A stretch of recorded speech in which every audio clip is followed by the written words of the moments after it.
CPI Maoist పార్టీకి చెందినటువంటి ముగ్గురు స్టేట్ కమిటీ స్థాయి కలిగినటువంటి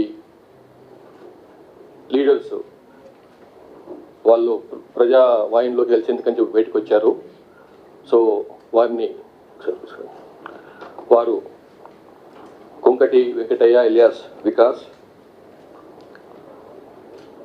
మొగిల్చెర్ల వెంకటరాజు ఎలియాస్ చందు, తోడెం గంగా ఎలియాస్ సోని. ఈ ముగ్గురు స్టేట్ కమిటీ మెంబర్ ర్యాంక్ ఉన్నటువంటి వారు ముగ్గురు ఈరోజు మావోయిస్ట్ పార్టీ నుంచి బయటకు వచ్చి ప్రజా వాహినిలో కలిసిపోతున్నారు. ఇందులో Kunkati Venkataiah alias Ramesh alias Raghu alias Vikas, ఇతను సిద్దిపేట జిల్లా మద్దూరు మండలం కోటిగల్ గ్రామానికి చెందినటువంటి వాడు.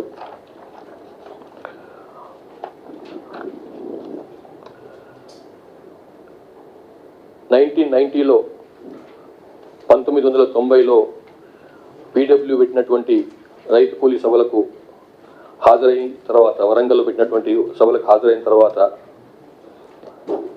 అదే సంవత్సరం అజ్ఞాతంలోకి వెళ్ళిపోయారు. అప్పుడు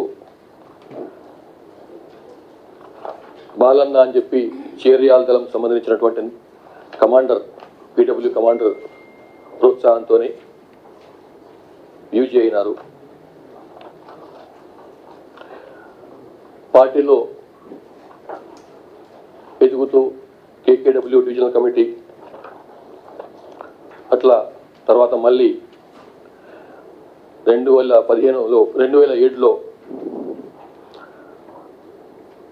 దండకారణ్య స్పెషల్ జోనల్ కమిటీకి ట్రాన్స్ఫర్ అయిపోయి అక్కడ లోకల్ ఏరియా కమిటీస్కి సెక్రటరీగా కూడా పనిచేశాడు. తర్వాత మళ్ళీ 2015 సంవత్సరంలో south Bastar divisional committee DKSZC చెందినటువంటి సౌత్ బస్తర్ డివిజనల్ కమిటీకి సెక్రటరీగా కూడా అపాయింట్ అయినారు. అక్కడ 2021 వరకు పనిచేసిన తర్వాత 2021లో సౌత్ బస్తర్ డివిజనల్ కమిటీకి సెక్రటరీగా ఇన్ఛార్జిగా కూడా పనిచేసిండ్రు. తర్వాత కొంత అనారోగ్య కారణాల వలన పార్టీలో కొనసాగలేక ప్రభుత్వం యొక్క పిలుపుని అందుకొని పోలీస్ శాఖ చేస్తున్నటువంటి పిలుపుని బయటకు వచ్చి జనజీవన స్రవంతిలో కలవాలని చెప్పి నిర్ణయించుకున్నారు.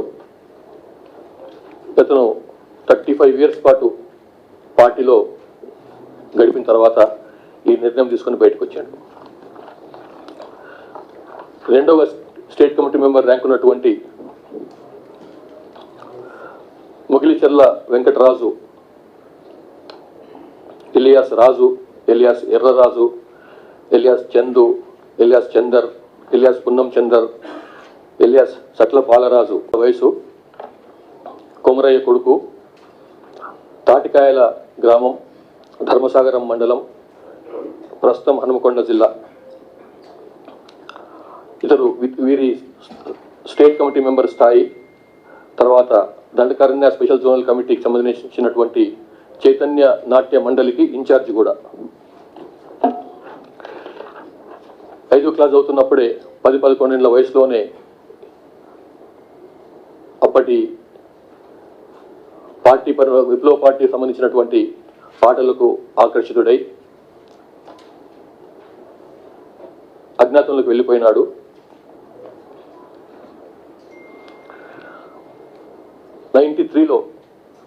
90లో వెళ్ళిపోయిన తర్వాత 93లో నర్సంపేట దళంలో రిక్రూట్ అయిపోయి అక్కడి నుంచి పార్టీ పరంగా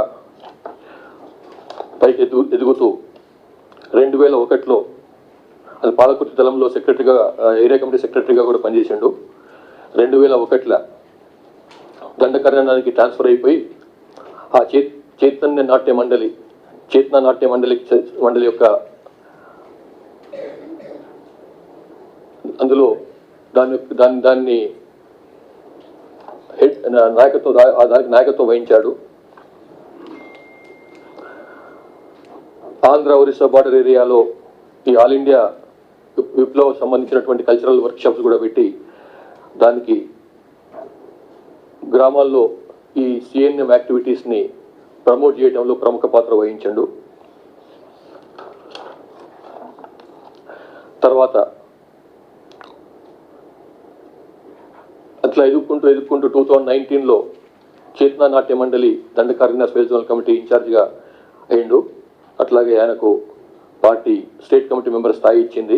ఇప్పుడు ప్రస్తుతం తను బయటకు వచ్చిన నాటికి ఈ చైతన్య నాట్య మండలికి ఇన్ఛార్జిగా ఉన్నాడు, మొత్తం దండకారణ్య మొత్తానికి కూడా. తర్వాత దండకారణ్య సెక్రటేరియట్ మెంబర్ కూడా. వీరికి కొంత ఐసైట్ ప్రాబ్లం ఉన్నది. దాంతోపాటుగా పార్టీతో ఉన్నటువంటి సైద్ధాంతికమైనటువంటి విభేదాలు కూడా, ఈ పార్టీ పరంగా విభేదాలు, నాయకత్వంలో ఉన్నటువంటి కొంత విభేదాలు, ఇట్లాంటి వాటితోని ఇక ఇందులో పార్టీలో ఉండడం ఇష్టం లేక, ప్లస్ ఇటు ప్రభుత్వం తరఫు నుంచి పోలీసుల తరఫు నుంచి ఇచ్చినటువంటి పిలుపును అందుకొని బయటకు వచ్చిండు. ఇప్పుడు తన భార్యతో పాటుగా తోడెం గంగ, ఈ తోడెం గంగ ఎలియాస్ గంగవ్వ ఎలియాస్ సోని, ఈమెది Dharampeta village, Ishtaram police station limits, Sukma జిల్లా, ఛత్తీస్గఢ్ రాష్ట్రం. ఈమె తండ్రి లక్ష్మయ్య రైతు. ఆమె రాజుని 2019లో పెళ్లి చేసుకుంది. తర్వాత ఆమె నిరక్షరాస్యురాలు. ఒక పార్టీల తర్వాత చదువు నేర్పించారు. వారు ఇష్టానికి వ్యతిరేకంగా వాళ్ళ తల్లిదండ్రులు పెళ్లి చేసే ప్రయత్నం చేస్తే ఆమె అజ్ఞాతంలోకి వెళ్ళిపోయింది. అట్లా ఆమె బయటకు వచ్చే నాటికి ఇవాళకి south Bastar divisional committee secretariat member, plus special zonal committee member కూడా. తర్వాత జనతన్ సర్కార్ కూడా మెంబర్గా పనిచేసింది. సో ఈ అజ్ఞాతంలోకి వస్తున్నందుకని చెప్పి మరొకసారి మేము వాళ్ళకు వెల్కమ్ చెప్పుకుంటూ, ప్రభుత్వం తరఫు నుంచి ఎట్లాంటి ఏ రకమైనటువంటి ఫెసిలిటీస్ ఇవ్వాలనో, వారిపైన ఉన్నటువంటి క్యాష్ రివార్డ్స్ ఏవైతున్నాయో వారికి సత్వరం అందజేస్తాము. అట్లాగే ఇది అవకాశంగా తీసుకొని మిగిలిన వాళ్ళు కూడా, నాయకత్వ స్థాయిలో ఉన్న వాళ్ళు కానీ, కింది స్థాయిలో ఉన్న వాళ్ళు కానీ ప్రభుత్వ పిలుపును అందుకొని, పోలీసుల పిలుపును అందుకొని బయటకు వస్తారని చెప్పి పూర్తి నమ్మకం ఉంది. Thank you very much.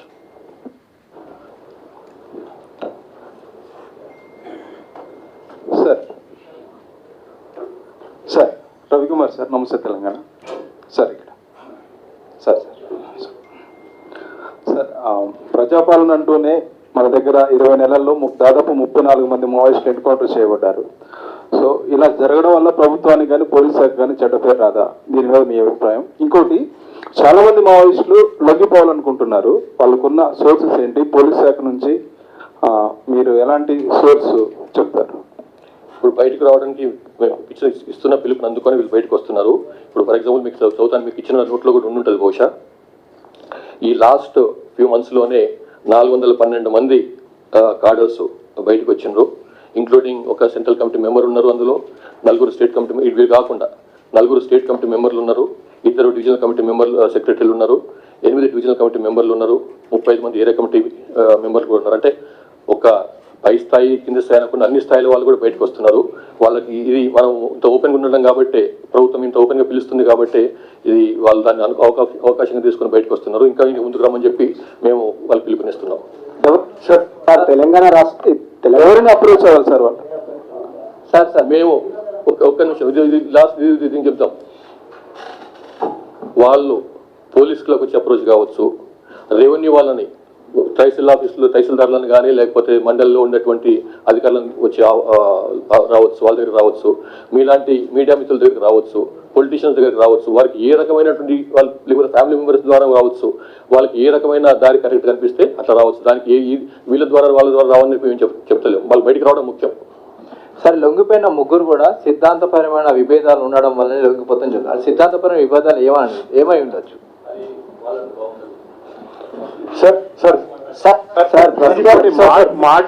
Mart division committee నుంచి వచ్చిన లెటర్ అది క్రెడిబులా సార్? క్రెడిబుల్ అయితే సెంట్రల్ కమిటీ వాళ్ళలో ఎంతమందికి దీంట్లో డిఫరెన్సెస్ ఉన్నాయి? What information do you have on this? అది మేమైతే క్రెడిబుల్ అనుకుంటున్నాము. మాకు అది వాళ్ళ మధ్య డిఫరెన్స్ ఉన్నది, విభేదాలు ఉన్న విషయం బయటకు వస్తూనే ఉంది. Everyday something or the other is coming out. So అది వాళ్ళు మోస్ట్ ప్రాబబ్లీ బహుశా కరెక్ట్ అయి ఉన్నాయి అనుకుంటున్నాం మేము. Sir, according to your information, sir, who is the party general secretary now? ఇంకా అపాయింట్ కానట్టుందండి. ఇంకా దాంట్లో ఎవరన్నది ఇంకా nobody has been appointed. So ఎంతమంది సార్ ఇప్పుడు ఇంత సీసీ మెంబర్స్ ఎంతమంది యునైటెడ్ గా ఉన్నారు సార్? ఇప్పుడు ప్రస్తుతము ఉన్న సీసీ మెంబర్స్ లో ఎంతమంది యునైటెడ్ గా ఉన్నారు? ఎంతమందికి డిఫరెన్సెస్ ఉన్నాయి? అది అంత నాలెడ్జ్ మాకు లేదండి. సార్, మల్లోజులో ఏమైనా కాంటాక్ట్ లోకి వచ్చాడా మీకు?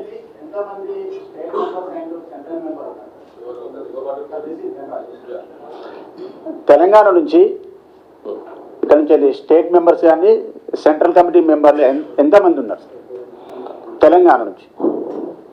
ఇవాళ నాటికి 72 మంది యూజీ కార్డర్స్ ఉన్నారు తెలంగాణ రాష్ట్రానికి చెంది.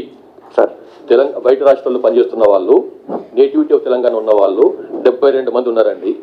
అందులో 12 మొత్తం సీసీ మెంబర్లు 12 మంది. అందులో అంటే ఈ 72 మందిలో కాదు, ఓవరాల్గా 12 మంది సీసీ మెంబర్లు ఉంటారు. అందులో 8 మంది తెలంగాణ వాళ్ళు, 8 సీసీ మెంబర్లు తెలంగాణ వాళ్ళు. సార్, మల్లోజుల లొంగిపోతానని చెప్పడం జరిగింది, అంతేగాని పార్టీ వీడుతున్నా అన్నాడు. ఏమైనా కాంటాక్ట్ లోకి వచ్చారా? మాకు ఎట్లాంటి కాంటాక్ట్ లేదండి, మాకు రాలేదు. మీకు వస్తే మీ దగ్గరికి వస్తే కనుక సార్ ప్రస్తుతం ఎలా ఉంది సార్? పరిస్థితి ఎలా ఉందని చెప్తున్నారు. ముగ్గురు లొంగిపోయారు కదా, ప్రస్తుతం మావోయిస్ట్ పరిస్థితి ఎలా ఉంది ఏంటి ఒకసారి మాట్లాడించే ప్రయత్నం చేస్తారు. మాట్లాడితే చందు మాట్లాడవచ్చు. సెకండ్ సార్, ఇప్పుడు మావోయిస్టుల లొంగుబాటుకు సంబంధించి మీరు తీసుకుంటున్న చర్యలు బాగానే ఉంటున్నాయి. అయితే వరుసగా లొంగుబాట్లకి చాలా మంది ముందుకు వస్తున్న నేపథ్యంలో సరిహద్దు జిల్లాల్లో కొంత కూంబింగ్ ఏమన్నా తగ్గించడం ఏమైనా అవకాశం ఉందా, లేకపోతే వాళ్ళకి సేఫ్ పాసేజ్ ఏమన్నా చేయగలుగుతున్నారా మీ దగ్గరికి రావటానికి? అంటే మీరు ఇందాక లొంగిపోవడానికి వివిధ మార్గాలు చెప్పారు, కానీ కూంబింగ్ అన్నది కంటిన్యూ అవుతూనే ఉందా, లేదా ఏమన్నా ఆపుతున్నారా? కూంబింగ్ కంటిన్యూ అయితే వాళ్ళు బయటికి రాలేరు కదండి. సో వాళ్ళకి అవకాశం ఇస్తున్నాం, బయటకు వస్తున్న వాళ్ళకి అవకాశం ఇస్తున్నాం మేము. సో మా అందులో ఇట్లాంటి సెకండ్ ఒపీనియన్ లేదు. చాలా మంది కుటుంబ సభ్యులకి మా వాళ్ళు లొంగిపోవడానికి రెడీగా ఉన్నారనేది చాలా మంది కుటుంబ సభ్యులకు సమాచారం ఉంది. ఒక లైన్ ఏదైనా ఉందా? రాష్ట్ర ప్రభుత్వం కావచ్చు, పోలీస్ శాఖ కావచ్చు, ఏ రకంగా ఏ బేస్ లో వాళ్ళు లొంగిపోవాలి? చాలా మందికి కాల్స్ వస్తున్నాయి, చాలా మందిని అప్రోచ్ అవుతున్నారు, ఆ ప్రాణాపాయంతో బయటకు రావడానికి రెడీగా ఉన్నారు. మీరు ఒక ఏదైనా సెల్ కావచ్చు, లేకుంటే స్పెషల్ గా ఏదైనా ఏర్పాటు చేయబోతున్నారా లొంగుబాటుకు సంబంధించి?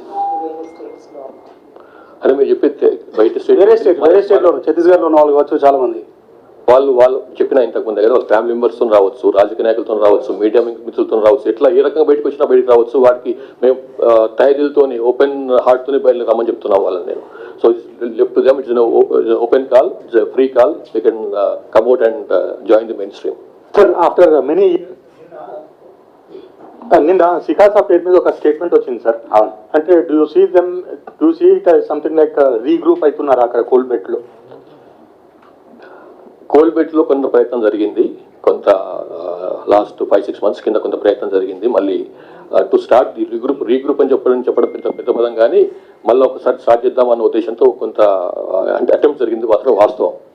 కానీ మళ్ళీ ఇప్పుడు కొంత స్తబ్దంగా ఉన్నది. మళ్ళీ ఆ తర్వాత ఒక 2-3 సార్లు మనకు దృష్టికి వచ్చింది, తర్వాత మళ్ళీ చప్పుడు లేదు.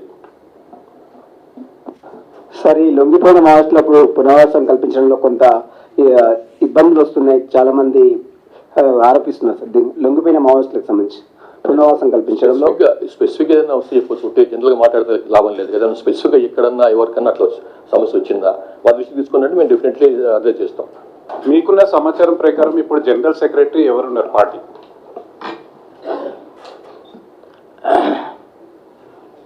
ఈ పార్టీలో జనరల్ సెక్రటరీ ఎవరు అనేది ఇప్పుడు అది తెలియదు. మీరు ఎందుకు లొంగిపోతున్నారు? అది ఇప్పుడు అంటే మొత్తం రాజకీయంగా, ఆర్థికంగా, సామాజికంగా మార్పులు జరుగుతున్నాయి కాబట్టి ఈ జరుగుతున్న మార్పులకు అనుగుణంగా పార్టీ పాలసీల్ని రూపొందించుకోవడం, ఎత్తుగడలను రూపొందించుకొని పనిచేసే దాంట్లో సమస్య ఉంది. అదే ఈ నడుమ మనలో పేపర్లో అంటే మీడియా ద్వారా కూడా తెలుస్తున్నది, అది లెటర్స్ వస్తున్నాయి అని. కాబట్టి పార్టీలో కొంతకాలం నుంచి డిస్కషన్ ఉంది ఈ మారిన పరిస్థితి అనుగుణంగా మనం కూడా మారాలి అనేది. అది ఇంకా ఛానలైజ్ కాలేదు. కాబట్టి దాని కారణంగా కొంత ఈ నడుమ అటు కూడా నష్టపోయింది ఉంది. ఇక ఈ పరిస్థితి లోపల ప్రభుత్వం నుండి కానీ డిపార్ట్మెంట్ నుండి కానీ ఒక సానుకూల వాతావరణం ఉంది. కాబట్టి ఈ మారిన పరిస్థితికి అనుగుణంగా మనం చేయడం, పాత పని విధానం ఇప్పుడు పనిచేయదు. ఈ మారిన పరిస్థితికి అనుగుణంగా పనిచేయాలంటే కూడా ఇప్పుడు అక్కడ అవకాశం కూడా లేదు. వ్యక్తిగతంగా కొన్ని అనారోగ్య సమస్యలు వీటన్నిటి నుండి రావాలని నిర్ణయించుకొని బయటకు వచ్చినాం. సార్, సిద్ధాంతపరమైన విభేదాలు ఉన్నాయంటారు. మీరు చెప్పింది పార్టీ వినట్లేదా, పార్టీ చెప్పింది మీరు వినట్లేదా? సిద్ధాంతపరమైన విభేదాలు అంటే ఏంటివి? ఇప్పుడు దానికి పార్టీలో కొంతకాలం చర్చ జరుగుతుంది, కానీ పలాని ఇప్పుడు వెంటనే చెప్పలేము. మేము అవసరమైతే మళ్ళీ ఇప్పుడన్నా మాట్లాడాల్సిందే. ఇప్పుడు మేము కూడా ఏంటంటే మీరు కొత్త, మాకు కొత్త, ఈ వాతావరణంలో వెంటనే మాట్లాడితే కూడా మాకు సమస్యనే, అర్థం చేసుకుంటే. ఆపరేషన్ కగార్ తీవ్ర నిర్బంధం కారణంగానే మీరు దాన్ని ఎదుర్కోలేకనే జనజీవన స్రవంతిలోకి వస్తున్నారు అంటే డెడ్ లైన్ ఇక అంతా మీరే అంతా కవరేజ్ చేస్తున్నారు కదా, మీకు అంతా తెలిసిందే. ఇప్పుడు మేమెంత కోసం వచ్చినాం అనేది మేము వెంటనే ఇప్పుడు చెప్పాలంటే వెంకటయ్య గారు మా మాట, ఇంకా నిలబడడానికి ఎంతమంది ఉన్నారు? వెంకటయ్య గారు మా మాట మాకు చెప్పడం కాదు, అసలు పార్టీలో ఏం జరుగుతుందో చెప్పండి. మేము రాసే ప్రతినిధి రాస్తూనే ఉంటాం. అసలు పార్టీలో ఏం జరుగుతుంది? ఇప్పుడు ఇద్దరు అగ్రనాయకులు కొట్లాడుకుంటున్నారు, అది నిజమేనా? అంటే పార్టీలో అగ్రనాయకులు కొట్లాడుకోవడం ఇదేమో ఇప్పుడు బయటకు వచ్చింది, కానీ ఇలాంటి చర్చ మొదటి నుంచి పార్టీలో ఉంది, జనరల్గా ఉంటుంది ఎప్పుడైనా కూడా. అంటే ఏంటిది, మనం పరిస్థితికి అనుకూలంగానే ఉంటున్నామా లేదా అనేది ఉంది. ఇంకా ఏంటిది, కమ్యూనికేషన్ కట్ అయింది. ఇప్పుడు దానిలో కూడా చెప్తుంది కదా, కోఆర్డినేషన్ లేకుండా పోయింది ఈ పరిస్థితుల్లో. ఇప్పుడు మిత్రులారా, ఒకటి వాళ్ళకి ఎంబరాస్మెంట్ చేసే క్వశ్చన్లు దయచేసి అడగండి. కొంత వాళ్ళు కూడా కొన్ని కట్టుబాట్లు ఉంటాయి కదా సార్, అది తర్వాత. సార్ ఒక్క నిమిషం సార్. సార్ ఇప్పుడు మీరు ఆయుధాలు వీడి బయటకు వస్తున్నారు కదా, ఇక్కడే అసెంబ్లీ ఎన్నికల్లో పోటీ చేయొచ్చు కదా మిగతా పార్టీని ఒప్పించి రాజకీయంగా. ఇప్పుడు మీ పార్టీలో రిక్రూట్మెంట్ ఎట్లా ఉన్నది? రిక్రూట్మెంట్